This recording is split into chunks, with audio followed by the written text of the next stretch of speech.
할렐루야. 사랑과 은혜의 하나님을 찬양합니다. 주님 영광 홀로 받으시옵소서. 함께 모여 드리지 못하지만 비대면 예배로 곳곳에서 드려지는 우리의 예배를 받으실 줄 믿고 감사드립니다. 마음껏 주님을 찬양하며 함께 모여 기쁨으로 예배 드릴 수 있는 날이 속히 오게 하여 주옵소서. 하나님 아버지, 우리의 무지함과 어리석음을 고백합니다.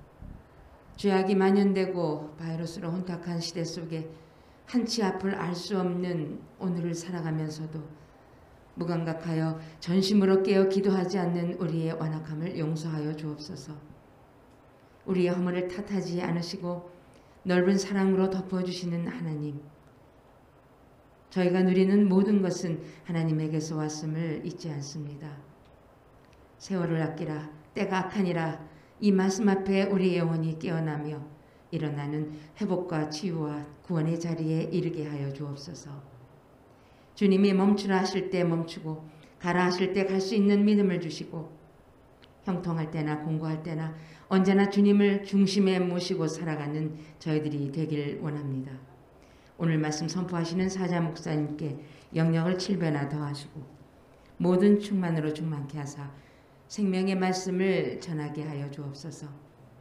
누구에게나 구원의 길로 열려있는 하나님의 은혜와 우리의 복이 주 은혜교회를 통하여 이루실 것을 기대하며 몸된 주님의 교회를 새롭게 하는 일에 수고를 감당하며 기쁘게 섬기는 권속들로 성장시키심을 기다리며 고난 영혼들의 안전한 토가 되시는 예수 그리스도 이름으로 기도합니다.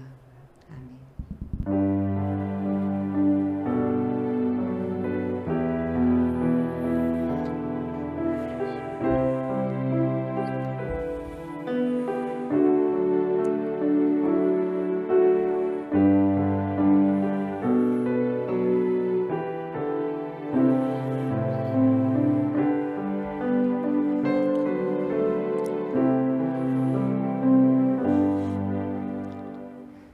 오늘 말씀은 사도행전 11장 1절에서 18절까지의 말씀입니다.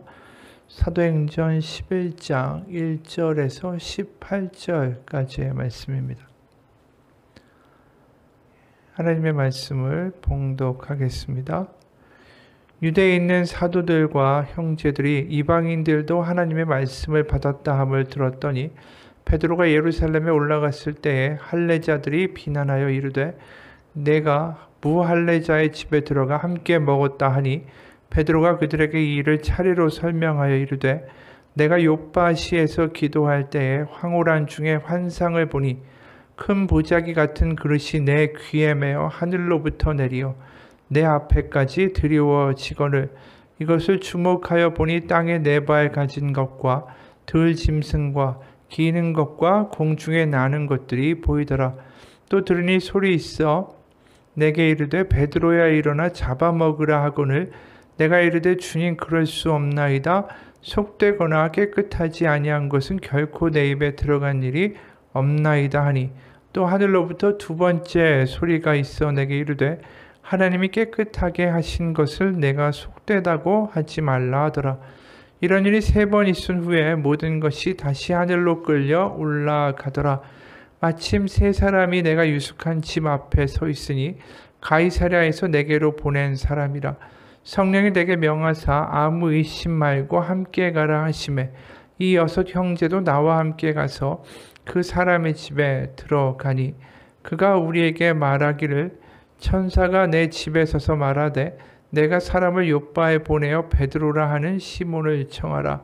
그가 너와 내 온 집이 구원받을 말씀을 내게 이르리라 함을 보았다 하거늘 내가 말을 시작할 때에 성령이 그들에게 임하시기를 처음 우리에게 하신 것과 같이 하는지라. 내가 주의 말씀에 요한은 물로 세례를 베풀었으나 너희는 성령으로 세례를 받으리라 하시는 것이 생각난도라. 그런즉 하나님이 우리가 주 예수 그리스도를 믿을 때에 주신 것과 같은 선물을 그들에게도 주셨으니 내가 누구이기에 하나님을 능히 막겠느냐 하더라. 그들이 이 말을 듣고 잠잠하여 하나님께 영광을 돌려 이르되 그러면 하나님께서 이방인에게도 생명을 얻는 회개를 주셨도다 하니라. 아멘. 하나님의 말씀입니다. 이 베드로가 요빠에 있다가 이제 고넬료가 청하고 또 성령이 이르셔서 가이사랴로 가게 되죠.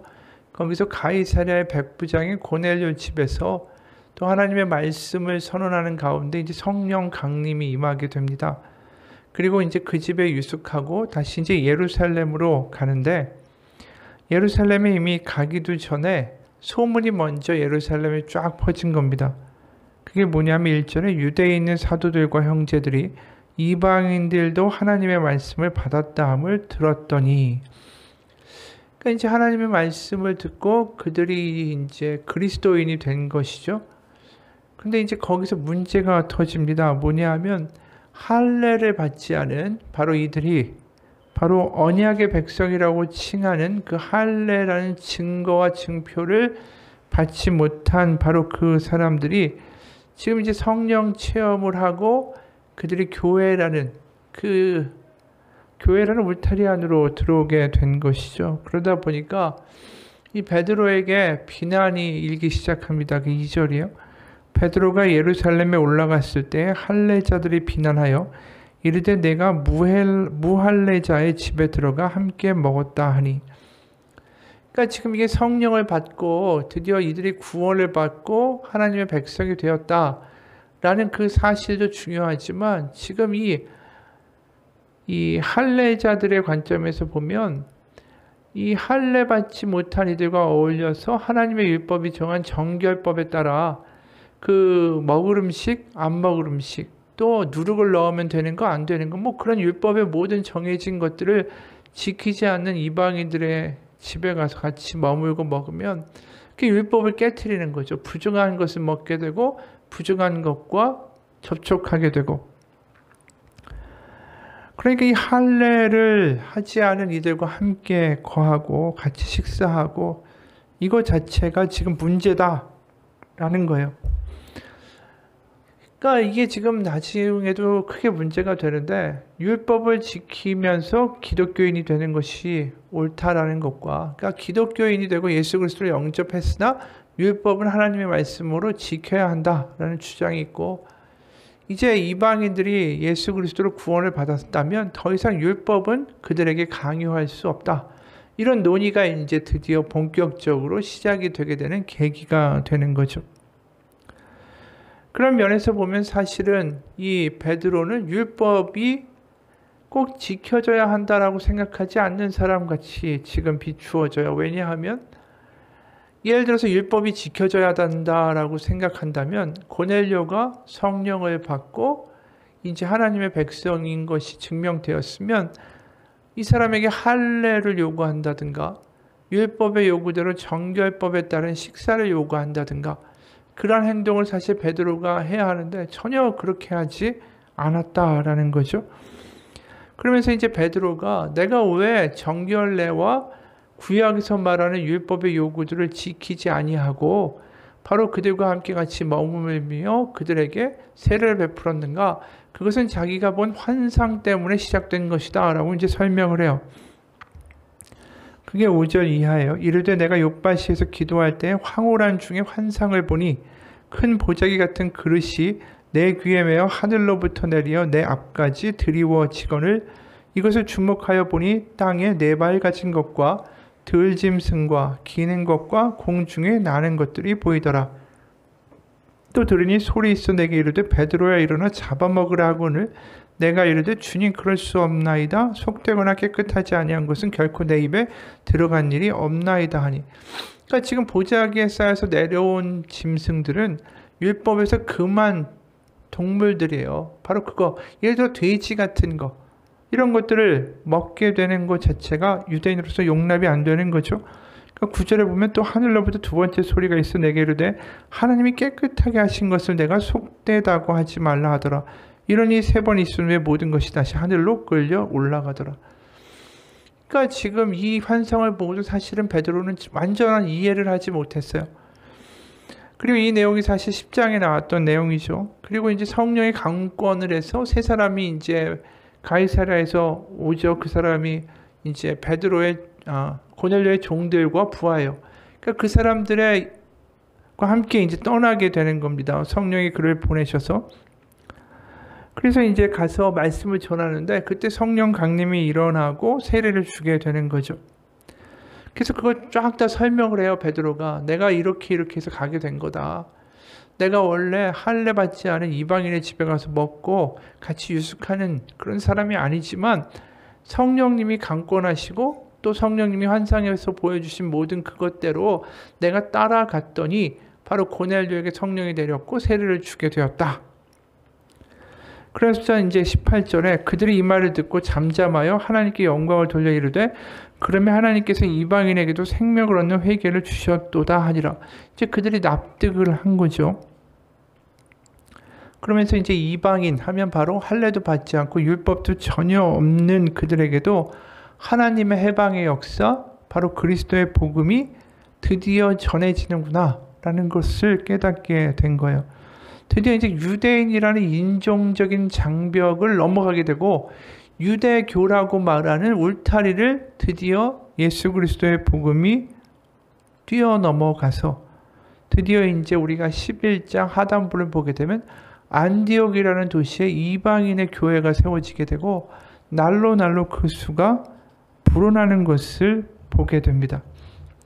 그러면서 이제 사도 바울의 사역이 시작이 되는 거죠. 전적으로 이방인들에게 그 전도의 사역을 시작하는 일들이 시작이 되는 거예요. 그러니까 이 고넬료의 사건은 이방인에 대한 선교, 그리고 할례 받지 않고 율법도 모르는 자들이 바로 하나님의 그 자녀로서 교회라는 울타리 안으로 들어오게 되는 시발점이 되는 것이고, 또 유대교라는 울타리를 드디어 무너뜨리고 기독교가 더 퍼져나가게 되는 계기가 되는 거예요. 그 계기를 누가 바로 경험했냐면 바로 베드로라는 이 사도가 경험하게 되고 거기서 여러 가지 체험들을 하게 되죠. 이 대목에 대해서 우리가 세 가지 정도를 지금 주위에서 볼 수 있을 것 같습니다. 바로 베드로가 고넬료의 이 성령 강림 사건에 대하여 이야기하고 있는 대목 중에 주의해야 될 세 가지를 한번 좀 찾아보겠습니다. 첫째, 여기서 본문을 보게 되면 어떤 말을 하냐 하면 이 구원이라는 개념에 대해서 굉장히 우리가 생각한 것과는 좀 사뭇 다른 관점을 보여줘요. 1절에 보면 유대에 있는 사도들과 형제들이 이방인들도 하나님의 말씀을 받았다 함을 들었다라고 그래요. 그러니까 지금 우리가 본 것은 성령이 강림해서 고넬료에게 그 사도들이 일어난 일과 똑같은 그런 성령의 강림 사건이 있었다라는 것을 알게 됐고, 그들이 이제 드디어 그 예수 그리스도를 주로 고백하게 됐다. 이 이야기를 들었는데 그 이야기를 한마디로 정의한 게 뭐냐면 하나님의 말씀을 받았다라고 이야기를 하는 거예요. 그러니까 사실은 우리가 본 10장의 사건 기준으로 이야기하면 이방인들도 성령을 받았다 함을 들었더라, 이렇게 기록이 돼야 되는 게 맞는 거죠. 아니면 이방인들도 예수 그리스도의 구원을 받았다 함을 들었다, 이렇게 표현되는 것이 우리가 봤던 10장의 내용에 드러난 표면적인 이야기예요. 그런데 지금 구원과 성령의 체험을 뭐라고 표현하냐면 하나님의 말씀을 받았다라고 표현하고 있다라는 거예요. 그러니까 이게 굉장히 의외의 표현이라는 거죠. 우리는 믿는다 그러면 믿고 구원받아서 그냥 천국 간다, 구원이라는 것이 예수 그리스도를 믿는 것이다, 이렇게만 받아들이기도 하고, 또 때로는 우리가 예수 그리스도의 복음을 받는다, 성령을 체험한다, 하나님의 말씀이 진짜로 믿어진다, 뭐 이렇게 단편적으로 이해하기 쉬운데, 이 누가복음에서 구원, 성령의 체험, 이것은 하나님의 말씀, 하나님의 커다란 드라마를 이해하는 것으로 요약돼요. 그러니까 이 말이 좀 어려울 수 있는데, 그러니까 우리가 그냥 체험적으로 성령 체험하고 또 예수 그리스도가 정말로 사실이고 주님이시다, 그냥 이렇게 고백하는 정도에서 구원을 끝나는 것이 아니라, 우리가 구원받는다라는 것은 하나님이 태초에 천지를 창조하시고 그리고 종말에 심판하시고 우리가 죽음으로 끝나지 아니하고 영생에 이르러 하나님의 나라에 거하게 되는, 그래서 그 커다란 하나님의 구원의 경륜의 역사에 참여하고 있음을 알게 되는 거라는 거예요. 그러니까 하나님의 성경의 말씀이 결국 성령을 체험하게 되고 구원을 받은 이들에게는 하나님의 커다란 구원의 역사의 이야기가 그 마음 가운데 믿어지고, 그리고 그 구원의 역사에 우리가 동참되고 있고, 우리가 이 세상에서 그냥 조그맣게 살다가 죽어가는 게 아니라 하나님의 영생을 이루시는 커다란 부활의 역사까지 이르는, 태초부터 종말에 이르는 커다란 하나님의 드라마 가운데 우리가 포함되어 있다라는 것을 깨닫게 된다라는 거예요. 그러니까 뭐냐 하면, 우리가 그냥 나 하나 구원받았어, 그래 나는 죽으면 천국 갈 거야, 이게 아니라 하나님이 태초에 천지를 만드시고 이스라엘 백성을 택하시고, 그들이 얼마나 하나님의 그 기대와 하나님의 택하심에 반하여 하나님을 실망시키고, 또 그들이 타락하고, 하지만 그럼에도 불구하고 그들을 신실하게 하나님 이끌어 가시고, 그리고 예수 그리스도를 보내시고, 그래서 다시 결국은 하나님이 예수 그리스도의 마지막 재림과 심판까지 이르는, 그래서 창세기부터 요한계시록에 이르는 하나님의 커다란 경륜의 역사, 하나님의 끈질기심과 하나님의 오래 참으심과 하나님의 포기하지 않는 사랑, 그게 우리의 마음 가운데 확 들어오고 믿어지는 거. 그러면 우리가 어떻게 되냐 하면, 우리가 눈앞에 보이는 것에 일희일비하는 그러한 관점이 아니라 하나님의 커다란 창세부터 종말이라는 엄청나게 큰 그림이 우리의 마음 가운데 들어오면 우리가 살아가는 스케일이 변하게 되어 있다라는 거죠. 그래서 초대교회의 교인들이 자신의 것들을 다 내어 통용하고 부족함이 없고 같이 모여서 떡을 떼고 그렇게 되게 된 것은 그냥 성령 체험이라는 감격, 하나님 살아계셔, 이 정도의 수준이 아니라 드디어 역사의 그 구원, 창조부터 만들어 오셨던 하나님이 드디어 예수 그리스도 메시아를 보내시고, 드디어 이 땅 가운데 종말과 재림과 부활이라는 놀라운 역사를 이루셨음을 믿기 때문에 그 역사에 가슴이 뛰고, 내가 거기 일부분이 되었다라는 기쁨 때문에 그들이 모여서 나누고, 그리고 세상의 황제와 세상의 핍박을 두려워하지 않게 된 거죠. 그냥 난 죽어서 구원받아서 천국 가는 거, 이 정도가 아니에요. 진짜 하나님은 살아계시고 하나님의 역사가 지금도 흐르고 있고, 눈앞에 보이는 황제와 세상의 권력이 아무리 커 보인다 할지라도 그것은 결국 무너질 거에 지나지 않는다라는 분명한 그림이 그 안에 있는 거예요. 그러니까 사도 요한이 우리가 보면 요한복음 거기에 뭐라고 합니까? 태초에 말씀에 계셨다라고 하잖아요. 그리고 요한계시록은 뭡니까? 종말을 이야기하잖아요. 그러면 사도 요한의 마음속에 뭐가 있냐면 태초에 대한 이야기부터 세상의 종말이라는 것까지 들어있는 거예요.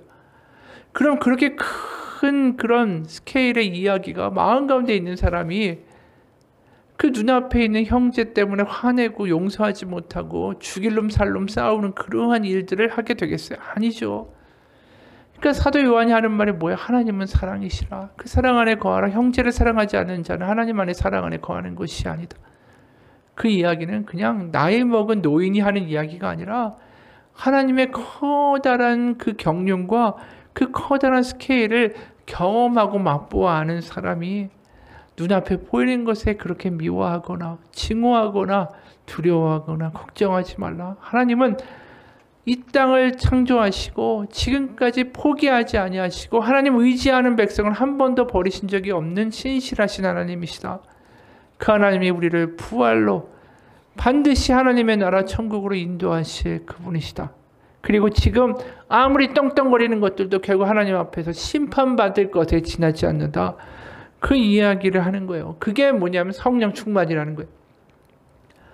성령 충만은 그냥 감정적으로 들떠있고 막 은사 이런 것에 치우치거나 그냥 그것만을 가리키는 게 아니라 하나님의 구원의 커다란 이야기를 소유하게 되는 것.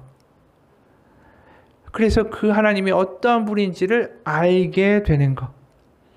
그리고 그 하나님의 이야기에 동참하며 세상의 끝을 바라보며 이 땅에 연연하지 아니하며 살아가는 것. 하늘의 소망을 가지고 이 땅의 것에 두려워하거나 이 땅의 것이 끝이라고 말하지 않게 되는 것. 그게 성령 받은 사람의 표지라는 거예요. 그래서 누가복음을 보게 되면 우리가 누가복음 24장 30절을 보면 예수님이 부활하신 다음에 엠마오로 가는 두 제자를 만나주세요. 그리고 누가복음 24장 30절 32절까지 보면 이런 대목이 나와요. 그들과 함께 음식 잡수실 때에 떡을 가지사 축사하시고 떼어 그들에게 주시니 그들의 눈이 밝아져 그인 줄 알아보더니 예수는 그들에게 보이지 아니하는지라. 그들이 서로 말하되 길에서 우리에게 말씀하시고 우리에게 성경을 풀어주실 때 우리 속에서 마음이 뜨겁지 아니하더냐. 그러니까 지금 예수 그리스도가 주신 어떤 떡과 또 그것을 받아 먹고 그들 마음 가운데 감동과 어떤 기쁨이 있었다라고 바로 표현하지 않고 이 떡을 받아 먹으니까 눈이 밝아지고 예수님 알아보았는데 그들이 마음의 가슴 가운데 뜨거움을 받은 거, 그 마음 가운데 감동이 일어난 건 뭐 때문이냐 하면 성경을 풀어주실 때라고 그랬어요. 그러니까 하나님의 말씀이 깨달아지고 하나님이 어떠한 분인지를 알게 되고 하나님이 얼마나 우리를 사랑하시며 기대하시며 포기하지 않고 예수 그리스도를 보내셨는가, 그 이야기가 절절히 내 마음 가운데 느껴질 때 감동이 오는 거라는 거예요. 그러니까 성령을 받으면 하나님의 말씀이 그렇게 달 수 없어요. 그리고 그게 얼마나 진리고 그것 자체의 깊이와 감동과 그것에 넘쳐나는 하나님의 포기하지 않는 사랑에 우리가 이 마음이 움직일 수밖에 없다라는 거죠. 성령을 받은 사람은 말씀과 분리될 수 없어요. 그러니까 그 말씀을 받았다라는 표현을 지금 성령 받았다라는 이야기와 동질적으로 표현하고 있다라는 거예요. 그래서 아까 이야기한 것처럼 커다란 하나님의 역사, 하나님이 커 보이시니까 세상이 작아 보이는 거고, 창조와 종말과 영생과 부활이라는 커다란 드라마의 이야기가 내 안에 진리로 받아지고 성경이 진짜로 믿어지니까 그때부터 세상의 주인은 황제가 아니고 그가 이야기하는 평화는 진짜 평화가 아니다 라고 이야기하게 되는 거죠. 그렇기 때문에 수많은 사람들이 순교한 거 아니에요. 초대교회에서. 우리가 베드로가 저번 시간에 어떻게 얘기했습니까? 고넬료에게 설교를 할 때 이런 말을 했어요. 만유의 주 되신 예수 그리스도로 말미암아 10장 36절이에요. 화평의 복음을 전하사 이스라엘 자손들에게 보내신 말씀이다. 그러니까 이 복음이 뭐라고 이야기합니까? 만유의 주 되신 예수 그리스도로 말미암아 화평의 복음을 전하셨다. 여기 보면 예수 그리스도를 만유의 주라고 표현합니다. 만유의 주는 로마 황제를 가리키는 고유한 표현이에요. 주는 큐리오스고, 만유의 주 하면 그 당시에 모든 사람이 황제를 생각했어요. 근데 황제가 아니라는 거예요. 바로 만유의 주인, 진짜 주인, 바로 성경에서 말하는 하나님의 역사의 그 핵심에 있는 주인공, 바로 예수 그리스도, 바로 그로 말미암아 화평의 복음을 전하신다. 이 화평의 복음이란 말 자체가 또 그 당시에 로마가 이야기하던 슬로건 중에 하나예요. 로마의 황제가 팍스 로마나 로마의 평화를 가져오고, 그 당시 얼마나 많은 전쟁이 있었어요. 내일 밤이면 언제 외적이 쳐들어와서 내가 죽을지도 모르는 국지전들이 계속 일어나던 때예요. 부족은 부족들끼리, 민족은 민족들끼리 도시 공략하는 거 일도 아니었어요. 자고 일어나면 갑자기 한 도시가 사라져 있고 침략당하는 일이 다반사였는데 황제가 등장하니까 전쟁이 없어진 거예요. 그러니까 황제가 오신 것이 무슨 소식이냐면 그 당시에 유앙겔리온, 복음이라고 불리웠어요. 그러니까 황제가 가져다 온 기쁜 소식, 바로 평화. 팍스 로마나 로마가 가져다 준 평화. 그런데 화평의 복음을 누가 가져다 줬다고요? 황제가 아니라 예수 그리스도가 가져다 줬다. 그걸 베드로가 이야기하는 거예요. 이 파격적이고 도발적인 이야기를 하는 거죠. 그것도 누구에게요? 로마 제국의 가장 근간이 되고 핵심이 되는 백부장에게. 로마 군단은 사실 백부장들이 근간이 돼서 움직이던 부대였어요.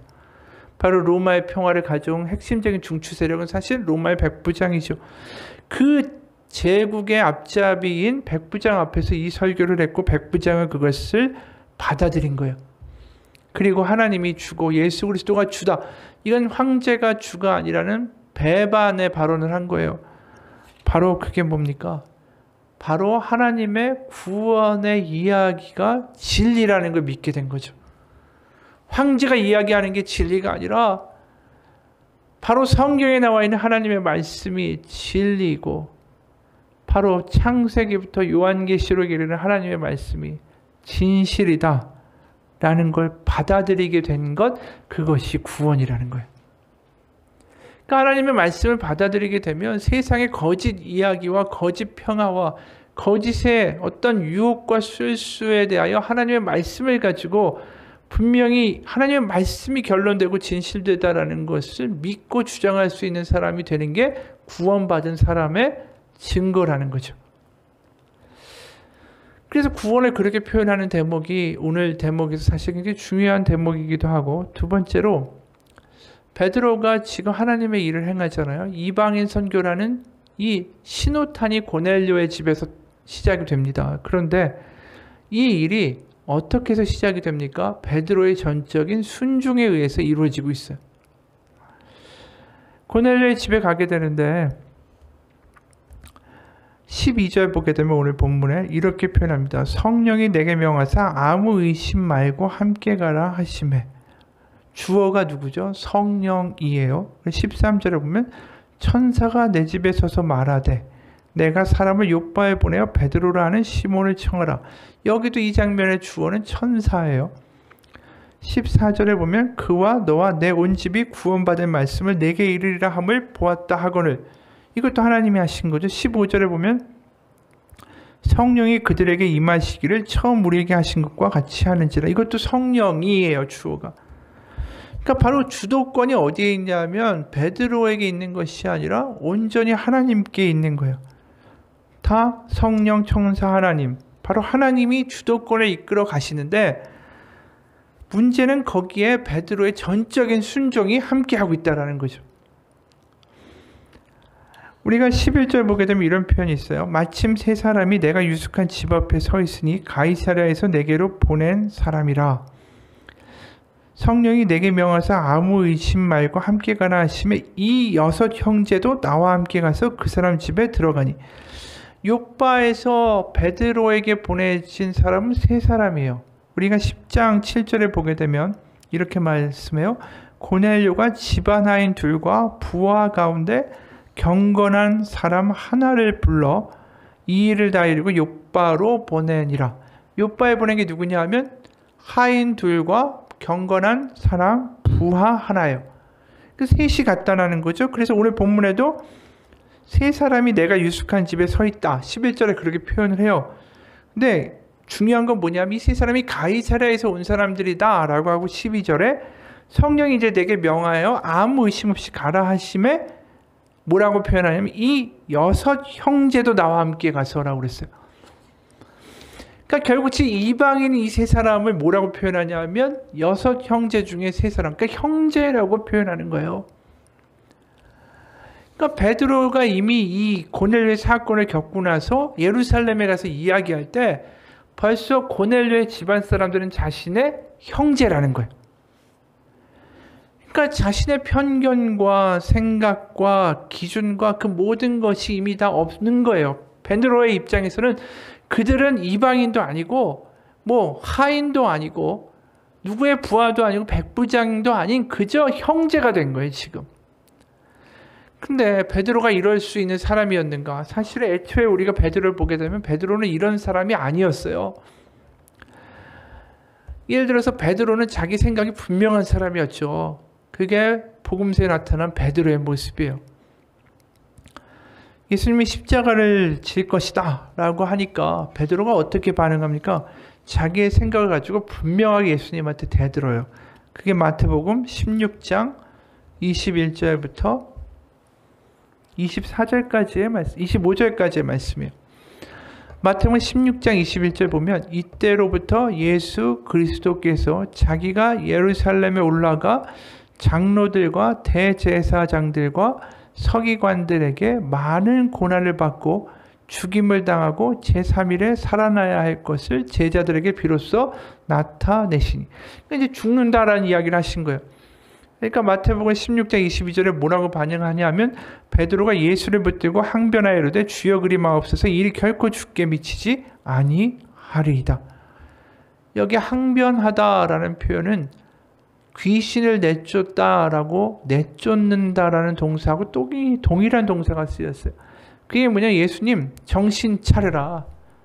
이상한 소리 하지 말고 혼이 나가는 사람처럼 굴지 말고 정신 차리라고 예수님한테 얘기했다라는 거예요.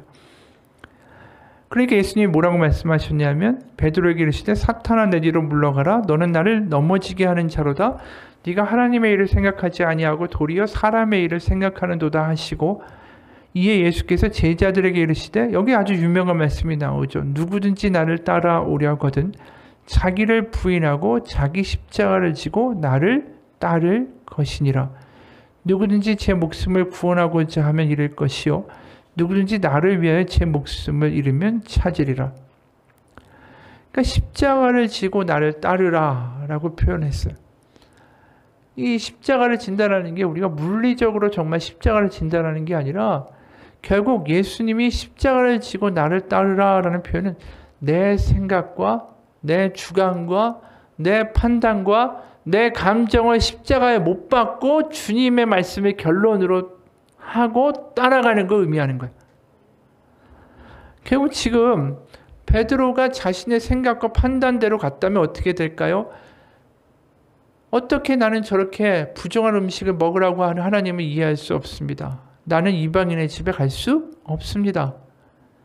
아니면 고넬료에게 어떠한 일이 있어도 나는 당신 같은 이방인과 같이 식사할 수 없습니다. 얼마든지 자신의 생각과 판단과 이야기로 상황에 대응할 수 있어요. 그런데 지금 그가 대응하는 방식은 자신의 판단과 생각과 감정이 아니에요.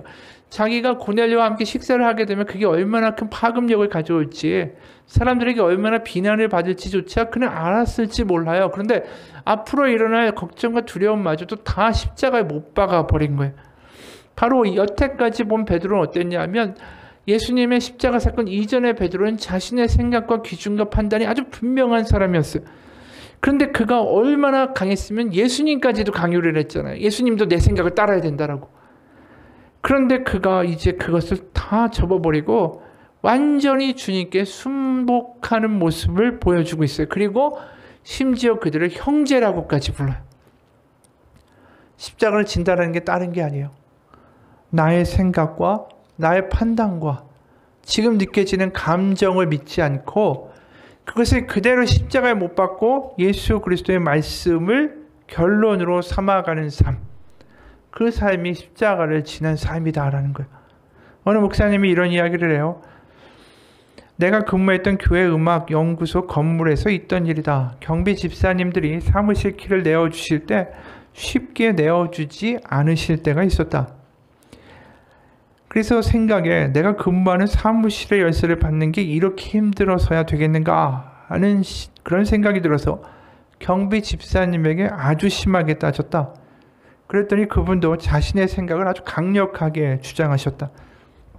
나는 들으면 들을수록 이게 말도 안 되고 부당하다는 생각이 들어서 더욱더 큰 소리로 따졌다. 결국 서로의 언성이 높아질 대로 높아졌고 나는 열쇠를 받아들자마자 내가 하고 싶은 말을 확 뱉어버리고는 잽싸게 경비실을 빠져나와 엘리베이터를 탔다. 그런데 엘리베이터 안에서 층수 표시가 올라가면서 2층, 3층 올라가고 있을 때 갑자기 주님의 음성이 들리는 거다. 용훈아, 너 나와 함께 죽었잖아. 그걸 믿는다면 옳고 그름을 떠나서 네가 지금 바로 가서 경비 집사에게 사과할 수 있겠니? 네가 나와 함께 죽었다라는 것을 믿는다면. 왜냐하면 바로 그것이 갈라디아서 2장 20절 그리스도와 함께 내가 죽었다라는 말씀의 의미였기 때문이다. 나는 주님께 대답했다. 네, 주님. 주님이 원하시는 것을 하겠습니다. 그리고 바로 엘리베이터에서 내렸다. 그리고 비상구 계단으로 다시 내려갔다. 다른 엘리베이터를 타고 내려가면 그게 경비실 정면으로 향하게 돼 있어서 내리게 되면 경비 집사님을 정면으로 마주치기 때문에 좀 창피하다라는 생각이 들었기 때문이다. 계단으로 내려가면 경비실 옆쪽으로 향하게 돼서 경비실 옆문을 갑자기 열고 내가 사과하고 도망가면 그나마 좀 덜 창피할 것 같았다. 계획대로 경비실 옆문을 열고 확 들어갔는데 경비 집사님이 내 얼굴을 보자마자 손가락을 올리며 다시 언성을 높이려고 했다.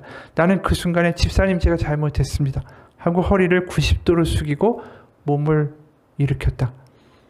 그때 화를 내려던 경비 집사님 얼굴이 이상하게 일그러지며 말문이 막힌 채 당황해서 어쩔 줄 몰라 하셨다. 비록 자아가 드러난 후에 뒤수습한 행동이지만 그렇게 나를 포기하는 삶을 통하여 말씀이 실상이 되는 것을 체험하면서 내 영은 날로 새로워져 갔다.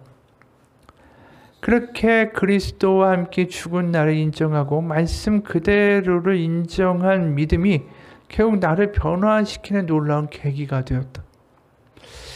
그러니까 이 말씀에 순종해서 내가 느끼는 감정 얼마나 분해요. 말도 안 되죠. 어떻게 열쇠를 안 주고 내가 여기에 분명히 권리가 있는 사무실의 사람이고 무슨 경비 아저씨가 갑질을 하나 화내고 분노하고 감정적으로 대응할 수 있어요. 그런데 그가 그 당시에 주신 하나님의 말씀에 순종하는 것, 그것도 사실은 자신의 자존심이 허락하지 않을 수 있는 일이지만 그가 그 당시에 그 말씀을 그대로 따라서 행할 때에 그곳에 새로운 역사가 일어나는 거예요. 베드로가 자신이 죽고 자신의 생각과 기준이 포기되니까 바로 고넬료의 집에 가서 그 모든 것들을 행할 수 있었던 거예요. 그 중에 하나라도 자기가 걸리고 난 못한다라고 했으면 과연 이방인의 선교가 고넬료 집에서 시작이 됐을까? 그건 알 수 없는 일이에요. 바로 하나님께 자신의 생각을 내려놓고 던질 수 있는 사람을 통해서 하나님은 하나님의 역사를 이루어 가신다. 그게 오늘 고넬료의 사건에 나타난 모습이에요. 우리가 성탄절이 되게 되면 마리아의 얘기를 많이 듣게 됩니다. 바로 예수 그리스도의 탄생에 있어서 이 마리아, 바로 이 예수님의 어머니의 역할이 굉장히 크기 때문이죠. 거기에 누가복음 1장을 보게 되면 바로 예수님이 잉태되는 그 장면을 가브리엘 천사가 마리아에게 이야기하는 대목이 나옵니다. 누가복음 1장 26절부터 37절이에요. 여섯째 달에 천사 가브리엘이 하나님의 보내심을 받아 갈릴리 나사렛이란 동네에 가서 다윗의 자손 요셉이라 하는 사람과 약혼한 처녀에게 이르니 그 처녀의 이름은 마리아라. 이 가브리엘이 나타난 거죠. 28절 그에게 들어가 이르되 은혜를 받은 자여 평안할지어다 주께서 너와 함께 하시도다 하니 천사가 그 말을 듣고 놀라 이런 인사가 어찌함인가 생각하매 천사가 이르되 마리아여 무서워하지 말라 네가 하나님께 은혜를 입었느니라 보라 네가 잉태하여 아들을 낳으리니 그 이름을 예수라 하라. 그가 큰 자가 되고 지극히 높으시니 아들이라 일컬어질 것이요 주 하나님께서 그 조상 다윗의 왕위를 그에게 주시리니 영원히 야곱의 집을 왕으로 다스리실 것이며 그 나라가 무궁하리라. 마리아가 천사에게 말하되 나는 남자를 알지 못하니 어찌 일이 있으리이까. 천사가 대답하여 이르되 성령이 내게 임하시고 지극히 높으신 이의 능력이 너를 덮으시리니 이러므로 나실 바 거룩한 이는 하나님의 아들이라 일컬어지리라. 보라 내 친족 엘리사벳도 늙어서 아들을 배웠느니라. 본래 임신하지 못한다고 알려진 이가 이미 6달이나 되었나니 대저 하나님의 모든 말씀은 능하지 못하심이 없느니라. 마리아가 이르되 주의 여종이오니 말씀대로 내게 이루어지이다 하매 천사가 떠나가리라. 생각해 보세요. 10대의 여인이에요. 거의 소녀죠. 그 앞에 갑자기 커다란 가브리엘 천사가 나타나서 네가 잉태해서 아들을 낳는다라는 이야기를 해요. 그 이야기가 우리가 지금 예수 그리스도의 복음서를 볼 때 기쁜 소식이지만 마리아에게는 충격적인 이야기예요. 충격적인 통보죠. 아니 분명히 결혼도 안 했는데 아기를 갖게 되고 요셉에게는 뭐라고 말할 것이며 게다가 신명기 22장을 보게 되면 결혼하지 않은 여자가 아기를 갖고 혼전 순결이 증명되지 않으면 그 여자를 돌로 쳐 죽여도 좋다라고 되어 있어요. 그러니까 이게 사실은 죽음의 문제인 거예요. 그러니까 네가 아들을 낳을 것이고 그 아들이 이제 지극히 높으신 이의 아들이다라는 이야기를 들었음에도 불구하고 마리아가 바로 이야기하는 게 뭐냐면 나는 남자를 알지 못하니 어찌 일이 있겠습니까? 이게 아기를 갖는다라는 것은 굉장한 두려움이고 앞으로 헤쳐가야 할 풍파가 무지막지한 거예요. 그런 염려가 되고 걱정도 되고 두려움도 있는 것이 사실 이 어린 10대 소녀의 당연한 반응이죠. 그런데 마리아가 뭐라고 얘기합니까? 주의 여종이오니 말씀대로 내게 이루어지다.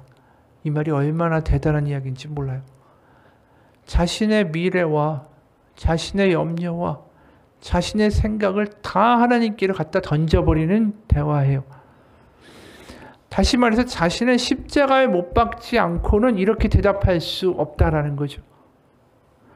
바로 베드로가 예수 그리스도의 성령을 경험하고 지금 고넬료 집에 가는 것 자체가 자신의 생각과 자기 자신의 판단과 감정과 기준을 다 십자가에 못 박는 것처럼 이 마리아가 그 일이 내게 이루어지리다 예스라고 대답한 그 순간이 자신의 모든 생각과 미래에 대한 계획과 그 모든 판단을 십자가에 못 박는 순간이었다라는 거죠. 베드로가 네라고 대답하고 나아갔을 때 이방인 선교의 길이 열린 것처럼 마리아가 네라고 대답한 순간 이 땅에 구원의 역사가 시작된 거예요. 바로 우리가 하나님의 말씀에 네라고 대답할 때 우리가 생각지도 못한 일들이 시작이 되는 거예요. 그러니까 우리가 많은 순간에 착각을 해요. 하나님이 놀라운 일을 이루어 주시고 내 삶에 여러 가지의 기적과 증거를 보여주시면 제가 네 하고 따르겠습니다. 우리가 이 순서가 뒤바뀌어서 믿는다라는 거죠. 그러니까 항상 시험에 빠지는 거예요. 하나님 먼저 기적을 보여주시면 제가 네라고 대답하겠습니다. 기적이 안 보여지니까 난 네라고 대답 못한다. 이게 아니라 먼저 내가 네라고 대답하면 거기에 하나님의 역사가 이루어질 것이다. 이 앞뒤가 바뀌어 있는 거예요, 지금. 그러니까 우리의 신앙의 가장 큰 잘못은 먼저 하나님의 말씀에 대하여 어떤 상황이든 간에 네라고 대답할 때에 우리가 하나님의 역사를 보게 되리라 이거예요. 그러니까 만약에 마리아가 먼저 노라고 하고 베드로가 노라고 했다면 하나님의 역사와 놀라운 일들을 보게 되었을까? 그렇지 않다라는 거죠. 세 번째로 또 오늘 보게 되면 이 본문 가운데 그가 예스라고 하나님 앞에 대답을 하게 되는데 그럼 먼저 우리가 말씀에 예스라고 하고 그럼 하나님의 일이 역사가 일어난다. 그렇게 이제 말씀을 했잖아요. 그런데 또 어떤 사람은 이런 얘기도 할 수 있어요. 하나님 말씀에 예스 했는데 베드로는 환상을 봤고요. 마리아는 천사를 봤어요. 그러니까 그런 기적을 봤으니까 예스라고 대답할 수 있지 않을까요? 그런데 오늘 베드로가 하나님의 모든 말씀에 예스라고 이야기하는 게 비단 환상 때문이었는가? 그렇지 않다라는 거예요. 그가 예스라고 하나님 앞에 무조건 순복하게 되는 계기 중에 아주 흥미로운 대목이 나오는데 그게 오늘 본문의 16절이에요. 내가 주의 말씀에 요한은 물로 세례를 베풀었으나 너는 성령으로 세례를 받으리라 하신 것이 생각나노라.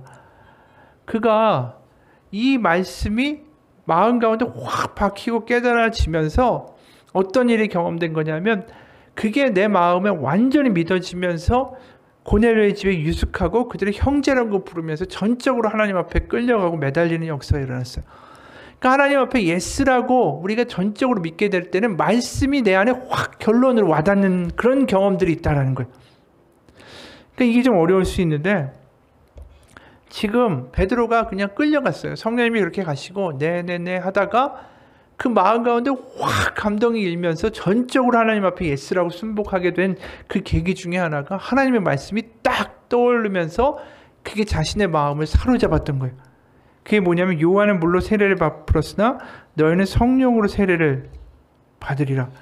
이게 바로 예수님이 사도행전에서 보게 되면 부활하시고 승천하시기 전에 제자들에게 하셨던 말씀이에요. 사도행전 1장 5절에 보면 요한은 물로 세례를 베풀었으나 너희는 몇 날이 못되어 성령으로 세례를 받으리라 하셨느니라. 근데 이 말이 하나님의 예수님이 이제 승천하시면서 하신 말씀이기도 하지만 여기서 재밌는 건 뭐냐 하면 이 말씀의 대상은 유대인들이에요. 유대인. 이 예수님이 하신 사도행전의 1장 5절의 말씀이 원래 누구의 입에서 나왔냐 하면 세례 요한의 입에서 나왔어요. 누가복음 3장 16절에 보면 요한이 모든 사람에게 대답하여 이르되 나는 물론 너에게 세례를 베풀거니와 나보다 능력이 많은 이가 오시나니 나는 그의 신발끈을 풀기도 감당하지 못하겠노라. 그는 성령과 불로 너에게 세례를 베푸실 것이다. 그러니까 이 세례 요한이 이야기할 때 이 대상은 유대인들이었다라는 거죠. 그리고 그 얘기를 다시 예수님이 승천하시면서 제자들에게 이야기하셨어요. 나는 그러니까 요한이 물로 세례를 베풀었으나 나는 너에게 성령으로 세례를 줄 것이다 라고 하고 승천하셨다라는 거예요. 근데 갑자기 그 말씀이 가슴 가운데 확 떠올랐다라는 거죠. 그건 뭐냐 하면 바로 그 말씀이 확 깨달아지면서 유대인뿐이 아니라 바로 저 고넬료가 우리와 똑같은 존재라구나. 그게 깨달아진 거예요. 그러니까 성령 강림의 사건, 자신이 경험한 사건과 고넬료의 집에 경험된 그 사건이 동일한 사건이라는 게 그 말씀을 통해서 깨달아진 거예요. 그러면서 그 말씀이 그를 장악하기 시작하니까 그 모든 행동을 하게 되고, 그러면서 17절에 하나님이 우리 주 예수 그리스도를 믿을 때 주신 것 같은 선물을 그들에게도 주셨으니 내가 누구에게 하나님을 능히 맡겠느냐 하더라. 이게 17절의 결론이에요. 그러니까 지금 우리가 이 앞에 것들이 좀 어렵게 진행됐지만 요약을 하면 결국 이거예요. 뭐냐 하면 내 생각과 내 감정과 내 판단을 내려놓고 하나님의 말씀, 바로 창조부터 바로 재림까지 이루어지는 이 살아있는 하나님의 말씀이 우리 가운데 결론으로 사라질 때에 하나님이 우리의 삶을 놀랍게 이끌어 가신다. 그리고 그 말씀이 그냥 글로 쓰여진 것이 아니라 그 와닿을 때는 어떻게 와닿냐면 그게 내 마음 가운데 확 믿어지고 그것이 나에게 감동으로 와닿는 일들이 우리 가운데 분명히 경험된다라는 거예요.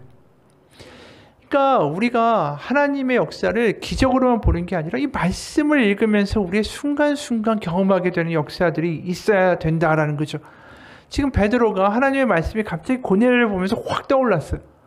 우리가 그런 일이 왜 없어요? 우리가 말씀을 암송하거나 아니면 아침에 큐티를 하거나 아니면 주일에 들었던 말씀이 갑자기 우리의 삶 가운데 살아가는데 확 깨달아지고 이 말씀이 나를 확 잡아가는 듯한 경험을 하는 때가 우리가 반드시 있다라는 거예요. 그러니까 말씀이 체험되고 말씀이 우리 삶 가운데 기준이 되고 나를 이끌어가는 삶을 경험하면 경험할수록 그 사람은 매일매일 하나님의 기적이 일어나는 삶이 되는 거예요. 그러니까 지금 베드로가 전적인 순종을 하면서도 그 동시에 하나님의 말씀 가운데 깨달아지면서 가슴이 뜨거워지는 경험들을 막 하잖아요. 우리가 누가복음을 보게 되면 누가복음은 그냥 성령의 체험을 하였다라고 말씀하지 않고 하나님의 말씀이 깨달아지니 가슴이 뜨거웠다라고 이야기하는 거예요. 계속. 예를 들어서 우리가 이런 분이 있어요. 리차드 범브란트라는 목사님이 독방에서 설교를 하는 책을 썼어요. 이분이 이 나치 정권에 굉장한 핍박을 받았고 나치 정권이 끝나고 나니까 루마니아에 공산당이 세워졌어요. 그러면서 너무나도 핍박을 많이 받았습니다. 그러니까 맨날 낙심이 있고 두려움이 생길 수밖에 없죠. 그래서 이 독방에서라는 설교는 뭐냐면 감방에 갇혀가지고 있을 때 그가 한 경험을 간증을 적은 책이에요. 거기 보면 이렇게 얘기를 했습니다. 하나님한테 항변을 하는 거예요. 하나님, 사람이 혼자 있는 것은 좋지 않다고 하셨으면서 왜 저는 이렇게 독방에 가두어 놓고 계십니까?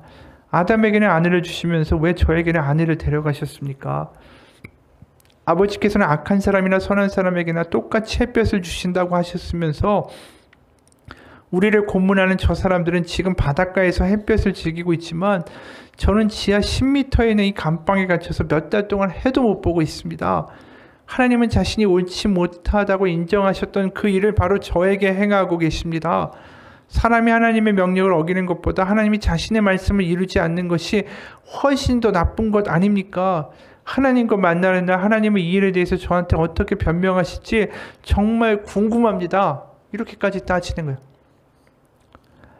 그러니까 지금 이게 자신의 감정과 생각과 판단과 그 모든 게 다 들어가 있는 거죠.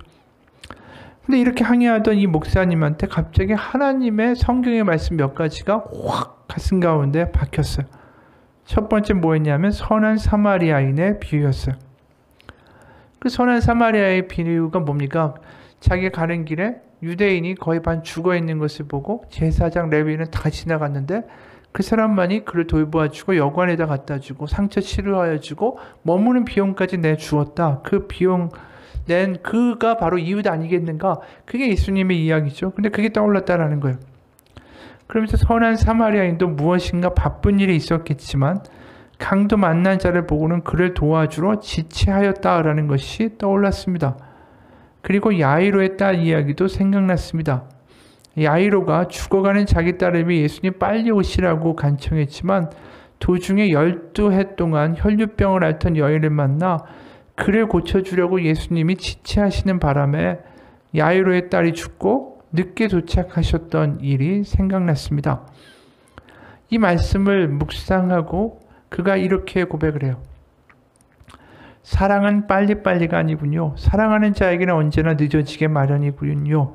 이제야 제가 왜 이 감옥에서 더디오는 저의 신랑을 오랫동안 기다려야 하는지 이해할 수 있을 것 같습니다. 저는 주님이 우리를 도우시려고 계시던 곳을 분명히 떠나 계신 것을 알고 있지만 주님이 오시는 길에 강도 만나 다쳐서 누워있는 사람을 만나 그 앞에서 걸음을 멈추셔야 했는지 누가 알겠습니까? 예수님께서 우리를 구하러 오시다가 길에서 이슬방울에 꽃잎이 짓눌린 꽃을 발견하고 그것을 바로 해주시려고 걸음을 멈추셨는지 누가 합니까? 주님은 저를 위하여 태양이 떠오르게 하시기를 원하시면서도 사람이 홀로 있는 것이 좋지 않다라는 것을 분명히 알고 계시지만 저를 얼른 제 가족에게로 되돌려 주시려고 빨리 오실 수가 없다라는 것을 저는 이제 이해합니다. 예수님께서 한 마리의 양이 구덩이에 빠져 그 양을 도와주셔야 했는지 어떻게 합니까? 그래서 늦어지시는지 어떻게 합니까? 주님은 사랑의 주님이시기 때문입니다. 주님이 저를 하나님의 온갖 율법에서 해방시켜 주셨듯이 저도 주님이 저에게 약속하셨던 모든 임무에서 주님을 해방시켜 드립니다. 저는 이제야 주님이 저를 홀로 내버려 두셨던 것이 아님을 깨닫게 됩니다. 저는 주님과 같이 있습니다. 주님은 태양도 없이 저를 버려두셨던 것이 아닙니다. 저는 지금도 저의 어두운 감방에 하나님의 태양이 떠오르는 것을 봅니다. 감사와 찬송을 주님께 드립니다. 아멘. 이게 이분의 내용이에요. 결국 뭐냐면 마음 가운데 두려움이 있고 불평이 있고 불만이 있고 판단이 있고 그 생각이 막 올라오는 거예요. 그런데 그 모든 것들을 어떻게 이기게 됐는가? 하나님의 말씀이 뜨겁게 느껴지면서 하나님이 이래서 나에게 오지 못하실 수 있다. 바로 하나님이 하나님의 뜻 가운데 더 어렵고 힘든 이들을 구하기 위하여 지금 예수님이 늦어지시는 것, 바로 그것을 나는 믿게 된다라고 고백하는 거예요. 바로 사마리아인이 늦어진 것, 또 예수님이 야이로의 딸에게 가실 때 늦어지신 것, 그거 다 혈류병 여인을 돕기 위해서, 또 길가에 거의 죽은 사람처럼 되어 있는 유대인을 돕기 위해서 지체된 것이 아닌가? 하나님이 지체하신다고 하지만 그것엔 다 이유가 있구나. 그리고 하나님은 결국 그 하나님의 뜻을 이루시고 하나님의 선한 일을 이루시는 분이다라는 게 자기 안에 믿어진 거예요. 그러니까 만약에 이분이 하나님의 말씀, 그 야이로의 딸의 이야기, 사마리아인의 비유를 읽으면서 그 말씀 가운데 뜨거워지는 경험을 하지 못했다면 감옥에서 어떻게 버텼겠어요? 점점 시리에 빠지고 자기의 생각에 빠져서 결국 허우적대다가 결국은 망했겠죠. 우리가 순간순간 우리의 생각에 빠져들어서 그냥 그 안으로 빨려 들어가기가 너무나도 쉬워요. 내 생각과 내 판단과 내 걱정과 내 염려 가운데 순식간에 빠져들어가는 게 우리의 본성이에요. 근데 그걸 멈출 수 있는 게 뭐냐면 말씀이에요. 말씀이 떠오르고 말씀이 감격으로 와닿지 않으면 우리는 순식간에 나의 세상으로 빨려 들어가는 존재들이에요. 베드로도 자신의 생각과 판단과 기준과 율법으로 갈 수 있어요. 그런데 그가 뭐가 깨달아졌어요? 주님이 하신 말씀이 뜨겁게 와닿는 거. 아, 성령으로 세례를 베푸실 때가 오는구나. 그게 바로 우리들에게만 하신 게 아니라 바로 저들에게도 하신 말씀이구나. 그 가슴이 뜨거워지면서 깨달아지니까 그 당시에 모든 걱정과 생각과 판단이 중요한 게 아니에요. 바로 하나님이 하셨다라는 감동이 있는 거지. 그러니까 그들을 형제라고 부르고 그들을 비판하거나 차별하지 않게 된 거죠. 우리가 하나님을 믿을 때 그렇기 때문에 말씀 안에 살아가는 게 너무 중요해요. 우리가 성령으로 충만하다라는 것은 말씀으로 충만한 거예요. 하나님의 말씀이 깨달아지는 이런 거구나. 이게 하나님의 말씀이구나. 그러면서 내 생각과 내 판단과 내 기준이 죽어질 때 바로 하나님은 그때 내 안에서 새로운 일을 행하십니다. 그렇기 때문에 하나님의 말씀을 깨닫고 그 말씀을 가까이 하는 게 너무나도 중요해요. 왜냐하면 말씀이 없으면 나는 내 생각과 내 세상에서 살 수밖에 없는 존재이기 때문에. 말씀이 깨달아지지 않으면, 말씀이 있지 않으면 우리는 계속 그렇게 살아갈 수밖에 없는 존재들이에요. 말씀을 깨닫는 역사가 있기 원합니다. 그 말씀이 정답이 되는 역사가 있기 원하고, 암송을 하든 큐티를 하든 매일 하나님의 말씀을 읽을 때 그 말씀이 감동이 되고 내 삶에서 나를 지배해 나갈 때 그때 우리는 다르게 살 수 있어요. 바로 그때 마리아와 같은 역사가 있는 거고 그때 고넬료의 집에 간 베드로와 같은 역사가 있게 됩니다. 그런 감동이 있는 말씀 가운데 거하는 삶이 우리 새해에는 되기를 소원합니다. 예배만 드린다고 끝나는 게 아니에요. 말씀이 와닿고 경험되는 삶, 그 삶이 우리 삶 속에서 매일매일 일어날 때 우리는 하나님이 살아계심을 경험하며 살아가는 삶이 될 겁니다. 같이 기도하겠습니다. 하나님, 우리의 많은 기도는 하나님 도와달라는 기도입니다. 하나님, 왜 이러십니까? 하나님 도와주십시오. 하나님, 뭐가 필요합니다. 우리의 기도는 항상 그렇게 일방적입니다. 하나님, 도움을 또 어려운 가운데 피할 길을 구하는 것이 나쁜 것은 아니지만 우리가 하나님의 말씀 안에 거할 때 그 말씀이 우리를 이끌어주고 우리를 구해주는 역사들을 우리가 멀리하면서 내가 필요한 것만 요구하는 믿음이 되지 않기 원합니다. 하나님의 말씀이 깨달아지기 원합니다.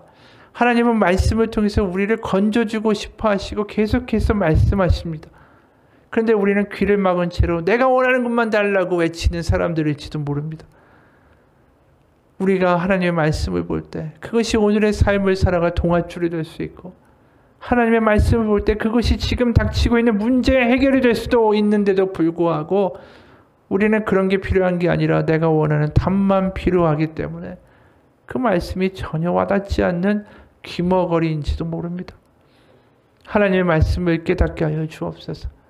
하나님의 말씀을 읽을 때 우리의 눈이 열리는 역사가 있게 하시고 그 말씀이 우리 가운데 감동으로 깨달아지게 하시고 하나님이 살아계신 말씀, 하나님의 사랑의 말씀, 하나님이 우리에게 들려주시고 싶은 말씀을 들을 수 있는 눈과 귀와 마음이 되게 도와주옵소서.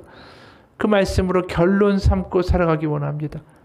그 말씀이 믿어져서 그 말씀으로 세상을 바라보고 그 말씀으로 지금의 상황들을 다 결론 내어질 수 있는 그런 믿음의 삶을 살아갈 수 있게 도와주옵소서. 어려우면 어려울수록 생각이 많으면 많을수록 그 생각과 염려에 빠져서 내 생각 가운데 허우적대는 사람이 아니라 어렵고 복잡하면 성경을 꺼내어 읽으며 하나님 말씀하여 주옵소서. 제가 듣겠습니다. 거기에 순종하겠습니다. 그 믿음으로 나아가 하나님의 살아계심을 경험하는 말씀의 능력을 경험하는 우리의 삶이 되게 도와 주옵소서. 살아계신 우리 주 예수 그리스도의 이름 받들어 기도합니다. 아멘. 우리 잠깐만 같이 기도하겠습니다.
아버지, 이제 다가오는 한 해는 하나님의 말씀에 거하는 사람 되기 원합니다.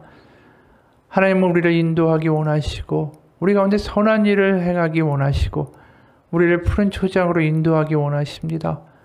그렇게 말씀하기 원하시고 인도하기 원하신 하나님, 바로 그 음성을 들을 수 있는 길은 하나님의 말씀을 가까이 하는 것뿐입니다. 하나님의 말씀을 주야로 묵상하면 내 길이 형통하리라. 바로 그것이 여호수아에게 주신 지혜이자 앞으로 살아갈 방도였습니다. 하나님, 가만히 있으면서 내가 원하는 음성을 들려달라고 할 것이 아니라 하나님의 지혜를 구하고 지금 상황 가운데 헤어나갈 길을 원하고 하나님 살아갈 미래를 구한다면 말씀을 가까이 하기 원합니다. 그 말씀 가운데 길이 있고 진리가 있고 인도하심이 있습니다. 어렵고 삶이 복잡할수록 내 생각에 빠져드는 사람이 아니라 오히려 말씀을 읽으면서 우리의 생각이 단순화되고 살아계신 하나님의 인도하심을 발견하며 감동할 수 있는 우리의 신앙생활이 되게 도와주옵소서.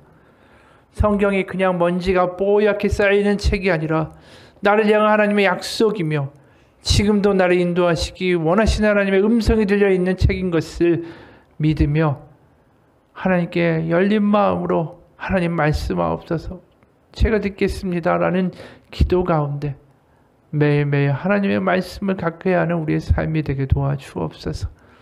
하나님의 말씀을 암송하고 말씀을 읽을 때마다 감동이 더 있게 하시고 하나님이 나를 향하여 이렇게 말씀하시는도다, 하나님이 깨닫게 하시는구나, 매일매일 깨달음과 달라짐이 있는 삶이 되게 도와주옵소서. 말씀을 읽어도 그냥 글자로만 읽히는 삶이 아니라 그곳에 하나님이 예수 그리스도의 피로 쓰신 하나님의 약속과 언약이 나에게 절절히 감동으로 와닿는 그러한 삶이 되기 원합니다. 그래서 닥쳐오는 한 해가 말씀 가운데 살아있는 원동력 믿는 믿음으로 주변 가운데 하나님의 말씀을 선포하고 세상을 이기는 담대한 믿음의 사람이 될 수 있도록 인도하여 주옵소서. 말씀의 순종함으로 하나님의 놀라운 일을 경험하는 사람들이 되게 도와주시고 하나님 기적을 베푸시면 제가 믿겠습니다가 아니라 하나님의 말씀을 믿음에 하나님의 새로운 일을 행하시는 놀라운 일들을 경험할 수 있는 우리의 삶이 되고 주변 가운데 간증할 수 있는 우리의 신앙이 되게 하여 주옵소서. 살아계신 우리 주 예수 그리스도의 이름 받들어 기도합니다. 아멘.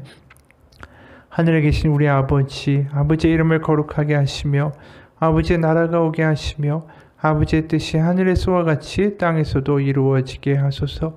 오늘 우리에게 일용할 양식을 주시고 우리가 우리에게 잘못한 사람을 용서하여 준 것 같이 우리의 죄를 용서하여 주시고 우리를 시험에 빠지지 않게 하시고 악에서 구하소서. 나라와 권능과 영광이 영원히 아버지의 것입니다. 아멘.